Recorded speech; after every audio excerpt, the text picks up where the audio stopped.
नमस्कार, आचरण के साथ मैं हूं टीएन मनीष। हाजिर हूं आज का मुद्दा लेकर। आज हम बात करेंगे एक ऐसी खबर की जो भारत की वैश्विक कूटनीति को नई ऊंचाइयों पर ले जा रही है। दक्षिण अफ्रीका के जोहान्सबर्ग में चल रहे G20 समिट के साइडलाइंस पर पीएम नरेंद्र मोदी ने ऑस्ट्रेलियाई पीएम एंथनी अल्बानीज से द्विपक्षीय मुलाकात की। यह मुलाकात सिर्फ एक औपचारिक बातचीत नहीं बल्कि भारत ऑस्ट्रेलिया संबंधों में एक नया अध्याय खोलने वाली है। रक्षा, सुरक्षा, क्रिटिकल मिनरल्स, व्यापार और जन से जन संपर्क जैसे मुद्दों पर गहन विचार हुआ। यह खबर इतनी महत्वपूर्ण क्यों? क्या इससे भारत और आर्थिक रणनीतिक फायदा होगा? आइए इस मुद्दे पे गहराई से उतरते हैं। दोस्तों, G20 समिट 2025 का आयोजन दक्षिण अफ्रीका में हो रहा है, जहां वैश्विक अर्थव्यवस्था, जलवायु परिवर्तन, डिजिटल ट्रांसफॉर्मेशन जैसे मुद्दों पर 20 प्रमुख देश चर्चा कर रहे। पीएम मोदी 21 नवंबर को जोहान्सबर्ग पहुंचे और उसी शाम ऑस्ट्रेलियाई पीएम अल्बानीज से मिले। यह मुलाकात क्वाड गठबंधन के संदर्भ में अहम है, जहां भारत, ऑस्ट्रेलिया, अमेरिका और जापान मिलकर इंडो पैसिफिक क्षेत्र में चाइना के बढ़ते प्रभाव को संतुलित करने की कोशिश कर रहे हैं। भारत और ऑस्ट्रेलिया के बीच संबंध 1940 के दशक से, लेकिन पिछले दशक में इन्हें रणनीतिक साझेदारी का दर्जा मिला।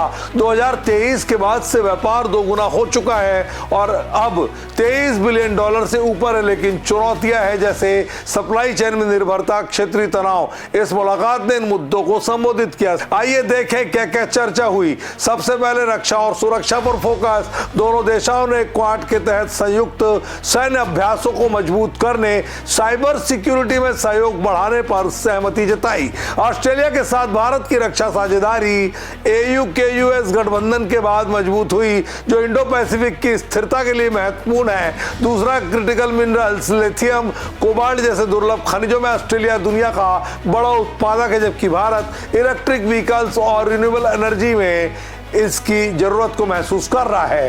पीएम मोदी ने इसके संयुक्त खनन और सप्लाई चेन पर निवेश पर बात की, जिससे भारत की मेक इन इंडिया को बल मिलेगा। तीसरा, व्यापार और निवेश। दोनों देशों ने 2025 तक $100 बिलियन के द्विपक्षीय व्यापार का लक्ष्य रखा। अल्बानीज ने भारतीय टेक कंपनियों के ऑस्ट्रेलिया में विस्तार का स्वागत किया। चौथा, पीपुल टू पीपुल टाइज, छात्र विनिमय, पर्यटन, सांस्कृतिक कार्यक्रमों पर जोर। ये सब G20 की थीम सॉलिडेरिटी, इक्वालिटी, सस्टेनेबिलिटी के अनुरूप है। अब सवाल यह है कि आखिर ये मायने क्यों रखता है? सबसे बड़ा फायदा आर्थिक। क्रिटिकल मिनरल्स से भारत की ईवी इंडस्ट्री को बूस्ट मिलेगा। 2030 तक 30% बाजार हिस्सेदारी का लक्ष्य लेकर चल रही है। रक्षा सहयोग से हमारी नौसेना और एयरफोर्स मजबूत होगी, खासकर दक्षिण चीन सागर जैसे संवेदनशील इलाकों में। रणनीतिक रूप से BRI का जवाब है। ऑस्ट्रेलिया के साथ साझेदारी से भारत की वैश्विक सप्लाई चेन सुरक्षित होगी, लेकिन चुनौतियां भी है जैसे व्यापार घाटा, जो भारत के पक्ष में नहीं है। विशेषज्ञों का मानना है ये मुलाकात क्वाड को नई गति देगी। भारतीय अर्थव्यवस्था के लिए एक सकारात्मक संकेत है, खासकर जब वैश्विक मंदी का डर हो। विशेषज्ञों का मानना है कि मुलाकात भारत की एक्ट ईस्ट पॉलिसी को मजबूत करती है। रक्षा समझौते से हमारी सीमा सुरक्षा बेहतर होगी। एक आर्थिक विश्लेषक के मुताबिक क्रिटिकल मिनरल्स पर फोकस से भारत आत्मनिर्भर बनेगा। तो दोस्तों, G20 में यह मुलाकात भारत की वैश्विक भूमिका को रेखांकित करती है। क्या ये संबंध और मजबूत होंगे? कमेंट्स में अपनी राय दें। आज के मुद्दे में इतना ही, और एक नए मुद्दे के साथ आपसे फिर मिलेंगे। तब तक के लिए मुझे दीजिए इजाजत। आप देखते रहिए आचरण न्यूज। नमस्कार। देश दुनिया की सभी खबरें देखने के लिए जुड़े रहिए आचरण न्यूज से। आचरण न्यूज, हर कदम आपके साथ।